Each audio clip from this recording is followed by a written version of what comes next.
लोग जेल में हैं तो क्या सेवा कर सकते हैं। पार्लियामेंट में आने से कोई रोक नहीं सकता। अब पहली बात यह है कि इनको आखिर ओथ लेना पड़ेगा।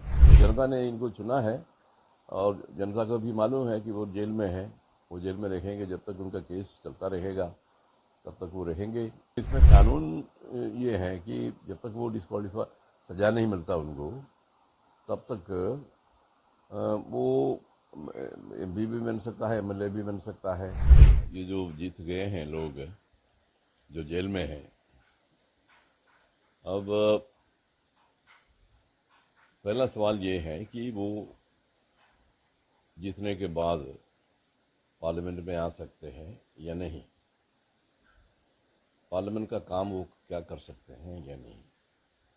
आखिर जब लोग चुनते हैं तो उनकी सेवा तो करनी होती है, और ये लोग जेल में हैं तो क्या सेवा कर सकते हैं। वो पार्लियामेंट में क्या अपना कार्य कर सकते हैं या नहीं। ये बेसिक सवाल तो यही है। तो इसका जवाब ये है कि पार्लियामेंट में आने से कोई रोक नहीं सकता। और पहली बात यह है कि इनको आखिर ओथ लेना पड़ेगा। तो उसके लिए वो कंसर्न्ड जो अथॉरिटीज़ हैं उनके परमिशन से, कोर्ट के परमिशन से वो आ सकते हैं और ओथ ले सकते हैं। लेकिन ये आएंगे पुलिस के साथ, पुलिस इनको लेके आएंगे वहाँ पर पार्लियामेंट हाउस के दरवाजे तक, गेट तक पुलिस इनको लाएंगे, और उसके बाद वहाँ की जो सिक्योरिटी है पार्लियामेंट की उनको हैंड ओवर करेंगे, और उसके बाद वो अंदर आएंगे, ओथ लेंगे, और उसके बाद पुलिस के साथ वो वापस चले जाएंगे जेल में। फिर कहीं कोई इम्पोर्टेंट काम पार्लियामेंट में होता है, कोई वोटिंग वगैरह होता है, कोई बहुत इम्पोर्टेंट वोटिंग वगैरह होता है, उसमें अगर भाग लेना चाहते हैं तो वो इसी तरीके से वो आ सकते हैं परमिशन लेके, क्योंकि जो जेल में है इसलिए बिना परमिशन के नहीं जा सकते। तो ये है उसके जो प्रोसीजर यही है। ऐसे कई लोग इस तरह से जेल से जीते हैं, वो इसी तरह वो आए हैं और चले गए हैं। तो इस सवाल का तो यही जवाब है।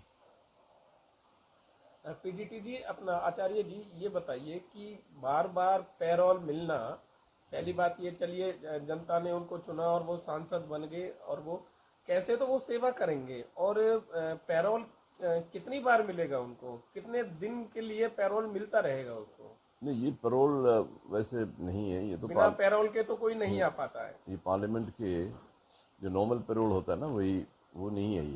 ये यहाँ पर एक खास काम के लिए आते हैं। पार्लियामेंट में एक खास कोई चीज़ वो करने के लिए आते हैं, वोटिंग करने के लिए आते हैं, या किसी डिबेट में पार्टिसिपेट करने के लिए आते हैं। तो खास पर्पस के लिए उनको परमिशन मिलता है, और उसके बाद वो काम करने के बाद वो वापस चले जाते हैं। यही है। आचार्य जी, ये तो रही कि भाई पार्लियामेंट में जाएंगे और जो कोई भी खास काम होगा वो चले जाएंगे, लेकिन कोई भी एमपी एमएलए जो चुना जाता है जनता की सेवा के लिए चुना जाता है, जनता की सेवा वो कैसे कर पाएंगे, क्योंकि इनके ऊपर बड़े टेरर फंडिंग और जैसे ना अपना संगीन धाराओं के तहत मामला दर्ज है, तो ये सेवा कैसे होगी जनता की। नहीं, सेवा तो नहीं होगी। वो मुश्किल है, क्योंकि जेल में रहकर तो मुश्किल है। तो जनता ने इनको चुना है, और जनता को भी मालूम है कि वो जेल में है, वो जेल में रहेंगे। जब तक उनका केस चलता रहेगा तब तक वो रहेंगे, और जनता को भी मालूम है। तो उसके बावजूद भी इन्होंने इन लोगों को जिताया है। तो उसमें क्या करेंगे। देश हित में आप इसको कितना सही मानते हैं, जेल में रहकर जीत गए और जनता के बीच ना जाना, इसे देश हित में कितना सही बताएंगे आप। देखिए, देश हित के बारे में मैं कुछ कहना नहीं चाहता हूँ, लेकिन इसमें कानून ये है कि जब तक वो डिस्क्वालीफाई सजा नहीं मिलता उनको, तब तक वो MP भी बन सकता है, MLA भी बन सकता है, सब कुछ हो सकता है, जब तक सज़ा नहीं मिलती है। तो देश के हित में इनकी केस का जल्दी निपटारा होना चाहिए और अगर दोषी है तो इनको सज़ा मिलनी चाहिए। सज़ा मिलने पर इनका मेंबरशिप खत्म हो जाएगा।